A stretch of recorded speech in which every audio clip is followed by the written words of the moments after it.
di leen sant di leen gërëm ci teewlu bi di dikk ak yéen nag ci li nga xam ne rek moo di candidat yi parti politique yi wala bokk coalition parti politique yi ci li nga xam ne rek moo di ay déclaration te ñu def ko rek jëmale ko ci askan wi lépp nag waral rek ci élection législative yi ñuy dërmal.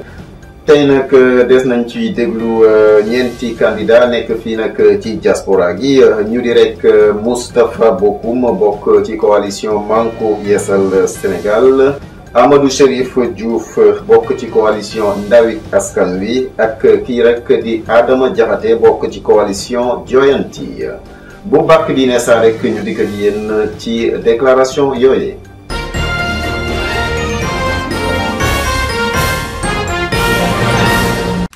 asalaamaaleykum sénégalais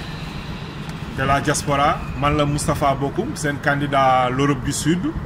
bu bokk ci liste Manko Yeesal Sénégal bi nga xamante ni Mamadou Diagne Fada moo ko jiite. et tey ma ñëwoon nag pour ñu waxtaan ci affaire élection législative yi donc vraiment li ma leen di njëkk a ñaaxee mooy ne ñëpp takku dem jëli seen carte d'identité nationale yi comme ça bu ko defee le 30 juillet. ñu ñëw ngeen mën a voter liste Manko Yeesal Sénégal moo nekk nii liste Manko Yeesal Sénégal bi nag neex na xàmmee mooy leket bi nga xamante ni mi ngi fees dell ak mboq bleu big la mboq mi comme ni ko suñu président waxee mboq mi ci culture la et puis leket bi tamit day law moo tax ñu bëgg mu law ñu yeesal lépp bu ngeen gisee ma ne lu tax ngeen voté la Manko Yeesal Sénégal c'est juste pour ñu mën a yeesal dundin bi immigré yi nekkee fii ci Europe du Sud notamment Espagne Italie Portugal ak Grèce parce que vraiment li ñu fiy dund man je suis témoin oculaire parce que fii laay dund ay ati at bokk na ci benn ponk bi mooy ñu fexe ba nga xamante ni liy gën a daw sama yaram mooy ñi nga xamante ni yàlla da leen fi jëlee ñu vraiment ñu éviter di dugg ci biir kër yi di leen defal ay quête wala ci koñ yi di leen yalwaanal noonu laa ko mën a tuddee mooy li nga xamante ni lu ma tiis la ak lu ma metti la loolu vraiment bokk na ci li ma bëgg a xeex ba nga xamante ni dina fi jóge naa même bu fekkente ne sax président de la République même bu fekkee ne sax président bi mënul fayal ñëpp à 100% mënul rapatrier corps bi à 100% ñu trouver benn accord benn convention bi nga xamante ni par exemple moom dina ci am participation mbokk ki nga xamante ni jóge na fi tamit am loo xamante ni seen waa kër dina am lu ñu ci def bu fekkonte ne defuñu woon assurance pour assurance complété ko donc loolu vraiment bëgg naa ci taxaw ba nga xamante ni dina mën a sotti. beneen bi tax ma bëgg ñu votel Manko Yeesal Sénégal bokk na ci affaire retraité yi par exemple boo fi liggéeyee ba nga retraité incha allah boo ñibbee sa dëkk. ñu andil la sa retraite foofu noonu nga jot ko tranquillement saa nga bañ ci am benn problème bon bokk na aussi tamit vraiment lu ma soxal la ñu jéem a yeesal consulat yi éviter consulat honoraire yi andi fi consulat yoo xamante ni vraiment dafay am njëriñ loolu c'est juste pour éviter ñi nga xamante ni dañuy jógee dëkk ba dëkk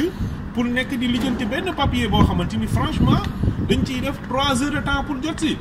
après bëgg delluwaat seen dëkk fay ci train fay ci xaalis jël ci seen temps seen heure de liggéey pour ñëw ba foofu pour traîner pour papier boo xam ne vraiment mën nga ko lijjanti ci consulat bi nga nekk. donc loolu noonu bokk na ci xeex bi nga xamante ni incha allah bi ñu demee assemblée dinañ ko xeex pour ñu tenir projet de loi boobu noonu pour ñu mën ko adopter comme ça bu ko defee dina yomb trop ci ñun les émigrés. bon léegi li ma. y a un point très important moo xamante ni tamit loolu laa waroon jiite sax que bu yàlla defee ñu fal ñu nekk ay députés de la diaspora députés Europe du Sud nous ne serons pas les députés de la coalition Manko Yeesal Sénégal mais encore moins députés du président Diagne Fada mais nous serons inch'Allah les députés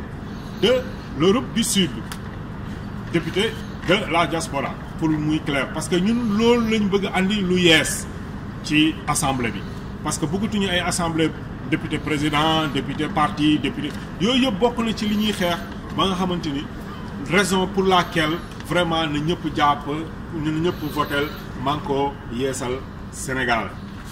problème yi nag du jeex loolu benn la ci ponk yi nga xamante ni moom laay nekk di énumérer nii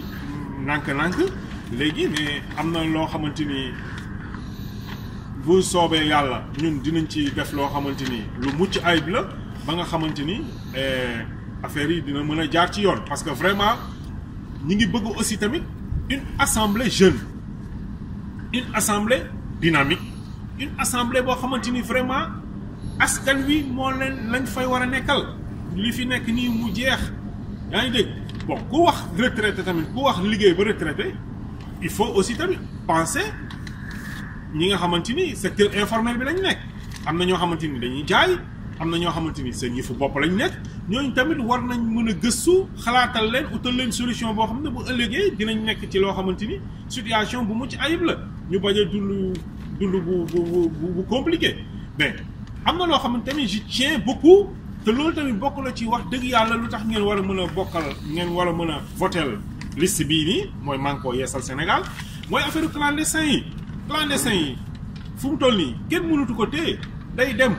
fléau buy dem la kenn mënu ko téye donc lenn rek lañ mën a def mooy bés bu ñu ñëwee ñu ubbil leen suñuy loxo ñu taatantal leen teg leen ci ay conditions yu bien ñu bañ ci dund bu metti parce que boo xoolee clandestins yi fiy ñëw yi ci ëpp mooy ñi nga xamante ni dañuy ñëw amuñu fu ñu dëkk dañuy dem dëkk ci gaar gi di fanaan ci gaar bi di fanaan ci mbedd mi loolu mooy dem ñu dem di dem ba ñëg gis seen bopp dem nekk ci leneen lu dul noonu ñu jàppale ne leen ràpp ci biir kaso bi. donc bu fekkente ne on s'est organisé de telle sorte que ne ñooñu bu ñu ñëwee dans un premier temps ñu dem yóbbu leen consulat ñu recenser leen utal leen carte consulaire teg leen ci ay kër ñun ñi nga xamante ni ñi ngi liggéey bon ñu jàpp ci utal ñi nga xamante ni ñi ngi door ñëw ñu utal leen liggéey loolu bu ko defee wax dëgg yàlla affaire yi dina changer on fera un vrai changement te man gëm naa ne sax instant yi nii gars yi léegi benn sénégalais kenn mënutu ko nax man je peux dire que léegi fu mu toll nii ñëpp ay politiciens lañ donc benn politicien mënutul nax kenn léegi sénégalais yi yeewu nañ ils sont sur pied kenn mënutul nax kenn donc leen rek laa leen di ñaan bu ëllëgee incha allah voté leen liste bi mooy Manko Yeesal Sénégal bi ma leen wan mooy leket bi fees dell ak mboq bi bu ko defee on va changer le pays on va changer ñu andi ay projet de loi yu mucc ayib yoo xamante ni wax dëgg yàlla ñun ñuy dëkk fii nekk ci immigré nga xam ne ñibbeeguñu ñu nekk ci condition yoo xamante ni c'est normal léegi bu ko defee nag foofu laa yemagum pour le moment ba mujj jamono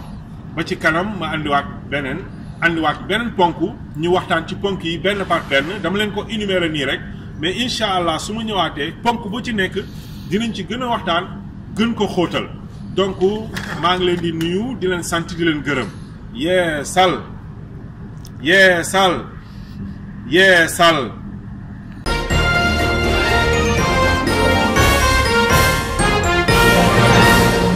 asalaamaaleykum mbokki Sénégal rawatina waa Amérique ak Océanie seen mbokk Chérif Diouf di candidat coalition ndawu askan bi nga xam ne Ousmane Sonko moo ko jiite mooy ñëw di waxtaan ak yéen comme ni ma ko diggee woon ci yeneen vidéo ñun suñu coalition dañu génnee ñaari document la charte du député bi nga xam ne dañuy expliquer képp ku nekk candidat suñu coalition ban façon député la ñu namm nga nekk beneen document bi nga xam ne dañ ko publier mooy le contrat de législature bi nga xam ne dañuy expliquer ci biir document boobu si jamais on a la majorité à l'Assemblée nationale li nga xam ne moom la ñu namm def ci réew mi waaye loolu terewul ñun ñi nga xam ne ñu ngi nekk Amérique ak Océanie ñu def suñu consultation populaire génne un programme bi nga xam ne c'est spécifique au problème dañu nekk Amérique ak Océanie moo tax bés boo la ñu élire député parce que ñun dañu jàpp ne benn ci rôle député yi mooy être le porte-parole du peuple mooy maanaam la voix des sans voix moo tax dinañu ñëw def une tournée américaine une tournée de l'Océanie dem seet si leen fi ngeen dëkk waxtaan ak yéen parce que amaana génne nañu programme waaye xam nañ ni am na ay problèmes yoo xam ne c'est spécifique à chaque communauté ak dëkk yi ñu nekk ñu ñëw seet si leen pour gën a nemmeeku problème yi ngeen di dund mais parallèlement à cela tamit bëgg nañu créer benn plateforme de communication boo xam ne nit ki fu mu mënti nekk ci Amérique ak Océanie bés boo ñu soxlaa jot ñun en tant que ton député di nga xam nooy jaar pour war ñu mën a jot et aujourd'hui solennellement dinaa def benn promesse envers vous képp ku ñu mës a képp ku ñu jéem a contacter dinañ la nemmeeku képp ku ñu mën diis sa problème dinañ ko jéem a régler buñ ko mënee régler buñ ko mënul régler dinañ ko eggale ci ñi ko war a régler ñu régler ko ñi ko war a régler buñ ko régler wul nag nit ñi dinañu dégg parce que Sénégal il est temps que ñi nga xam ne Sénégal moo leen fi teg di leen fay xaalis pour ñu nekk ci problème mu sénégalais yi ñu commencé di def seen liggéey parce que dara gënul métti déjà ñu nekk ci àll bi rek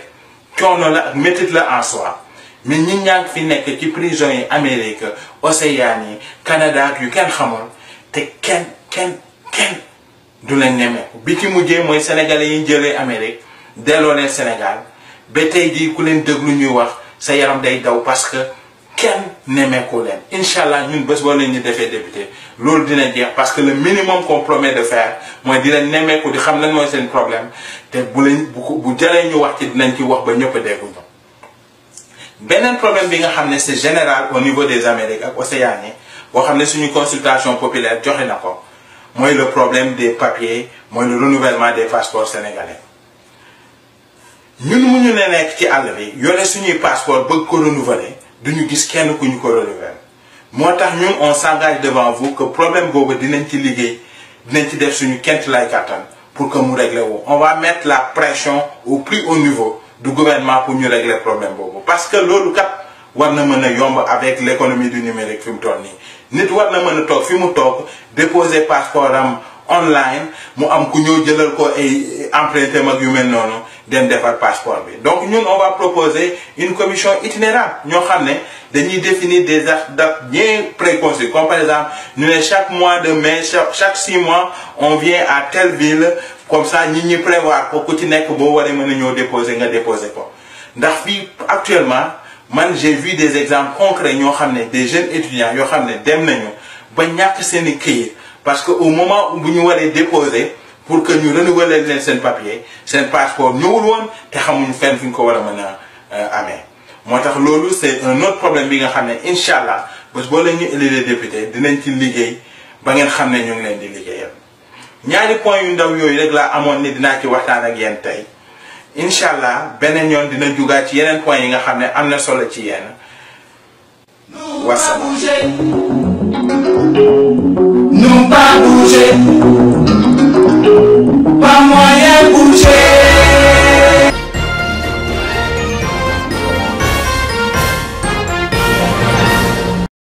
salaamaaleykum mbokku diaspora salaamaaleykum mbokku Sénégal Soldaaru Askan bi nag tey moo dellu si ngir waxtaan ak yéen waxtaan bi nag dañ koy commencer rek jox leen information bi ñu leen di jox nag mooy gannaaw ba nga xamante ni bii am na lan ndaje ak kii nga xamante ni mooy le consul général de Madrid ñu koy wax Matar Belel Ba ak le président du Sénat monsieur Khadim Gueye et son vice-président monsieur Adama Ndiaye ak ñi ñu àndal ñëpp ci liggéey bi amoon nañ dañu ndaje ci altine bi fële ci Madrid yàlla def wax dëgg yàlla ñu rafetlu initiative bi mu nekk une très bonne initiative invité acteurs politiques yi ñi bokk ci parti politique yi coalition yi invité aussi ñi nga xamante ni ñoo féete ci association yi ngir ñu waxtaanee élection yi fexe ba élection yi mën a mucc ayib fexe ba ñu organiser ko ci façon boo xamante ni bu jaar yoon lay doon ba rek ñu génn ci démocratiquement ci loolu nag jàpp nañu ay commission yoo xamante ni bii dinañu dem ci dëkk yi ci gox goxaan yi circonscription bu ci mel ni Andalousia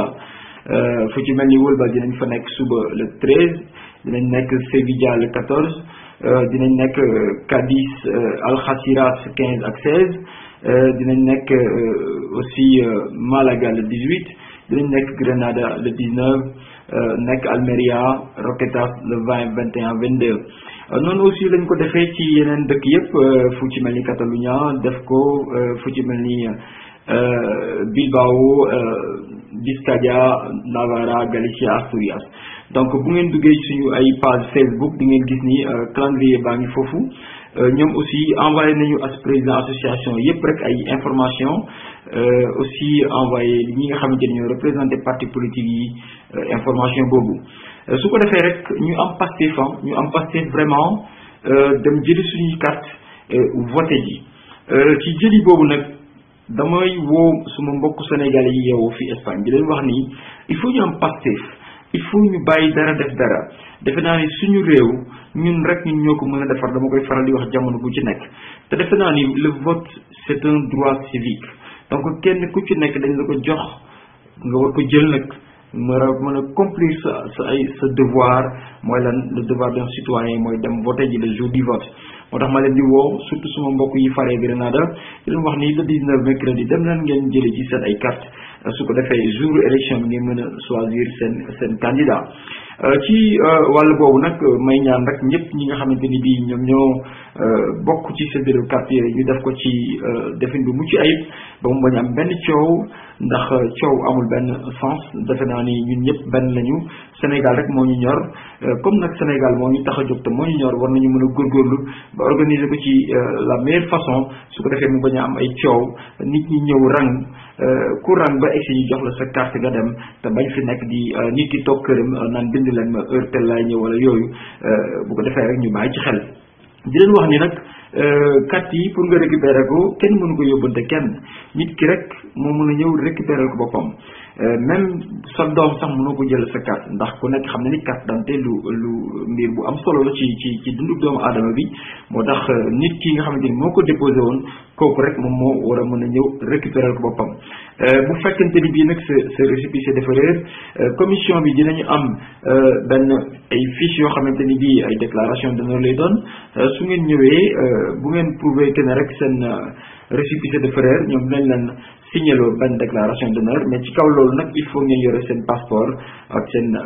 carte d'identité yi nga xamante ni moom moo jeex su ko defee ngeen mën a signer déclaration d'honneur boobu mën a daal di jot ci seen carte ngeen farlu wax dëgg yàlla ndax comme ni ma ko waxee sànq rek defe naa ni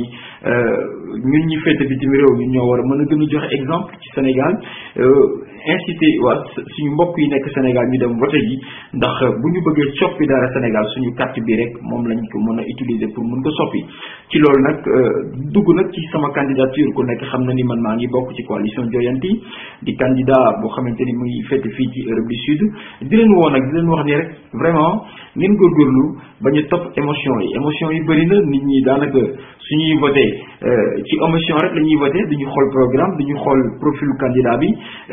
moo tax may insister di wax doomu adama yi nga xamante ni ñoo féete fii ci Europe surtout ci wàllu Espagne Italie ak Portugal di leen wax ni da leen xool programme parti yi di xool candidat yi di xam ñen ñoo leen war a mën a représenter mais bu fekkente ni bii da ngeen ni diw ci parti bi la bokk rek xëy na am naa ci moom cofeel wala loolu dinaa ko woteel loolu mooy indi tax coppeeku du mun a am Sénégal te defe naa ni jot toll nañ ci jamono boo xamante ni bii jamono soppi la war nañu mën a changer yëf yi indi nag ay nit yoo xamante ni bii ay nit yu musul bokk fenn la ñuy doon nit yoo xamante ni bii kenn musul leen dégg ci politique ñun suñu exemple rek la ñuy joxe foofu musuñoo politique mais dañuy jàpp ni changement war na mën a am Sénégal te doomu Sénégal yi war nañu mën a engagé wu dugg ci politique bi et le faire d'une autre façon mooy li ñuy wax ñun pour faire la politique autrement moo tax ma leen invité di leen wax ni bu bés ba maanaam le 30 juillet bii mooy suñu bulletin bu ko defee rek ngeen taamu ko ànd ci coalition Joyanti ak suñu leader Abdoul Mbaye su ko defee ñu mën a indi ay coppite ci Sénégal mën a taxaw ci jafe-jafe yi ci wàllu jàng mi ci wàllu santé bi surtout nag ci wàllu immigration ndax ku nekk xam na ni immigration lu metti la ku nekk xam na ni jafe-jafe yi bëri na xale yi jamono bu nekk boo xoolee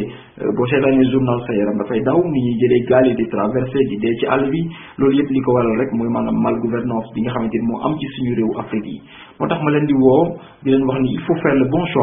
choix bi nag bu mu nekk rek yëfu émotion parce que diw neex na ma diw mën na wax wala non xool leen candidat bi xool leen programme bi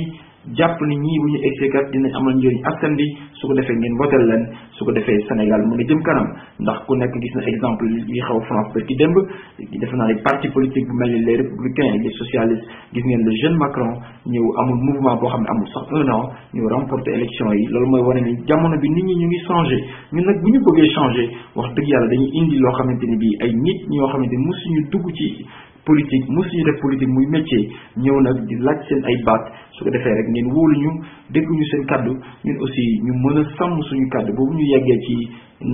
pencu ndaw askan yi ñu mën leen représenter dignement su ko defee Sénégal mën a naat ñu tàqali ko ak corruption ba faaw ñu ngi leen di sant di leen gërëm ba beneen jamono.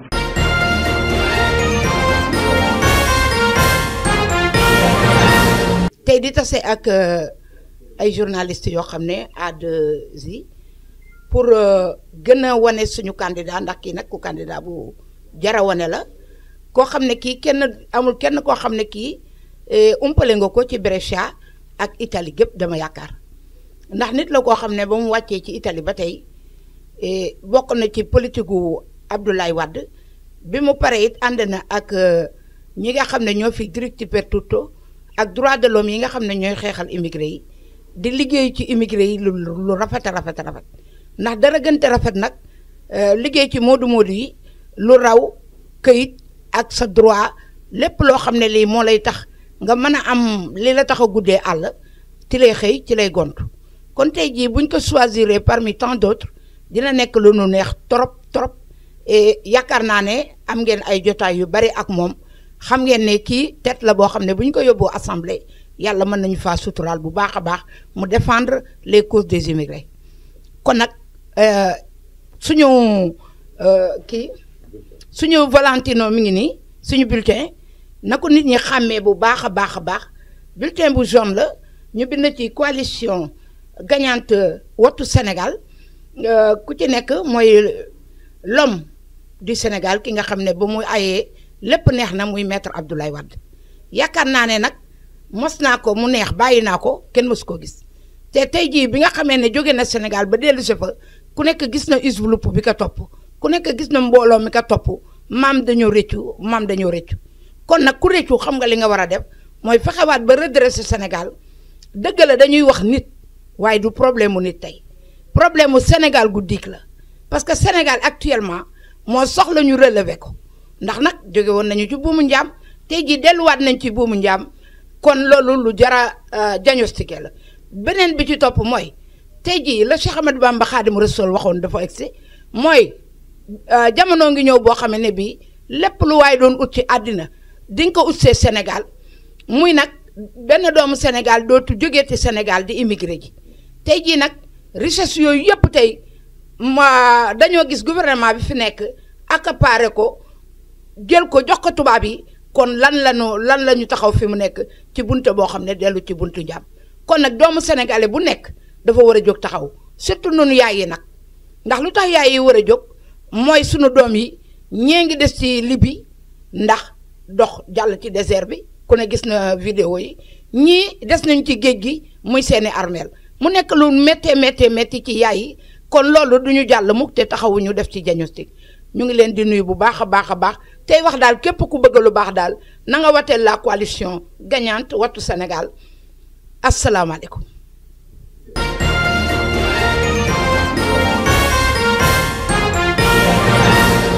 lii dañ leen indiloon tey ni ki ay déclaration jóge nag ci parti politique yi ci candidat yi wala coalition parti politique yi di leen jox nag dig daje suba ak yeneen i candidat ak yeneen i déclaration ñu jëmale ko nag ci askanu diaspora gi